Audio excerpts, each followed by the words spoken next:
नमस्कार. वंदना चॅनेलमध्ये आपल्या सर्वांचे मनापासून स्वागत. आज स्वामी विवेकानंद ग्रंथावलीतील भक्तियोग आपण समजून घेऊयात. सतन्मयो ह्यमृत ईश संस्थो नेहा सर्वगो भुवनास्यस्य गोप्ता य ईशेस्य जगतो नित्यमेव नान्यो हेतुः विद्यते ईशनाय यो ब्रह्माणं विदधाति पूर्वं यो वै वेदांश्च प्रहिणोति तस्मै तं ह देवम् आत्मबुद्धिप्रकाशं मुमुक्षुर्वै शरणम् अहं प्रपद्ये. म्हणजे भक्तियोगातील ह्या श्लोकाचा अर्थ असा आहे की तो ह्या विश्वाचा आत्मा असून विश्वरूपाने विलसत आहे. तो अजर आहे, अमर आहे.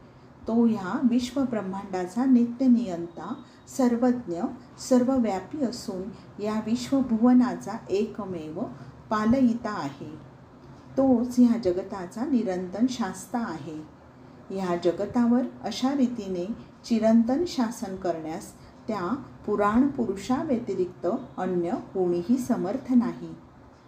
सृष्टीच्या प्रारंभी त्यानेच ब्रह्मदेवाला, हिरण्यगर्भाला निर्माण करून त्याला वेद प्रदान केले. त्या परमपुरुषाच्या अनुग्रहानेच चित्त आत्माभिमुख होत असते. त्याच्याच प्रसादाने आत्मज्ञान लाभत असते. या संसार बंधनातून मुक्त होण्याच्या इच्छेने मी त्या निखिल कल्याण निधान विश्वभुवनेश्वराला अनन्यभावाने शरण जात आहे. भक्तीचे लक्षण समजावून सांगताना स्वामी विवेकानंद म्हणतात की भक्तियोग म्हणजे खऱ्या अकृत्रिम भावाने भगवंताचे अनुसंधान. ह्या अनुसंधानाची उत्पत्ती प्रेमातून, प्रेमानेच त्याचा परिपोष आणि त्याची परिसमाप्तीही प्रेमातच. अतिउत्कट भगवत प्रेमाचा क्षणभराचा दिव्योन्मादही आपल्याला कायमचे मुक्त करू शकतो. भगवत भक्तीचे विवरण करताना देवश्री नारदांनी आपल्या भक्तिसूत्रात म्हटले आहे की भक्ती म्हणजे भगवंताविषयी गाढ प्रेम. याप्रमाणे भक्तीचे लक्षण सांगून तिच्या स्वरूपाचे वर्णन करताना नारद म्हणतात, असली भक्ती लाभल्यास माणूस सर्वांवर प्रेम करतो. तो मग कुणाचीही घृणा बाळगीत नाही. तो कायमचा तृप्त होऊन जातो. ह्या दिव्य प्रेमाच्या मदतीने पार्थिव भोग्य वस्तूंचा लाभ करून घेता येणे शक्य नाही. कारण भोगवासना असेपर्यंत हृदयात हे असले अपार्थिव प्रेम उपजणेच अशक्य होय. भक्ती ही कर्म, ज्ञान आणि योग ह्या तिन्हीपेक्षाही श्रेष्ठ आहे. कारण ह्या तिन्हींनी एखादे फल प्राप्त करून घ्यावयाचे असते, तर भक्ती स्वतःच फलस्वरूप आहे. भक्तीचे साधनही भक्तीच आणि भक्तीचे साध्यही भक्तीच. भक्ती सदाच आमच्या देशातील आचार्य महापुरुषांच्या अनुशीलनाचा विषय होत आली आहे.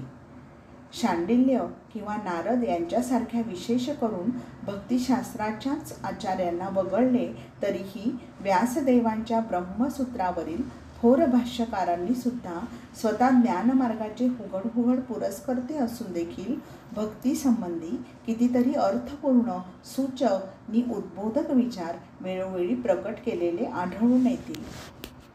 सर्वच नाही तरी बऱ्याचशा सूत्रांचा शुष्क ज्ञानपर अर्थ लावण्याचा भाष्यकारांनी चंग बांधला असला तरी त्या सूत्रांचा आणि विशेषतः उपासना कांडांतर्गत सूत्रांचा असा ज्ञानपर हवा तसा अर्थ लावणे त्यांनाही कठीणच गेले आहे.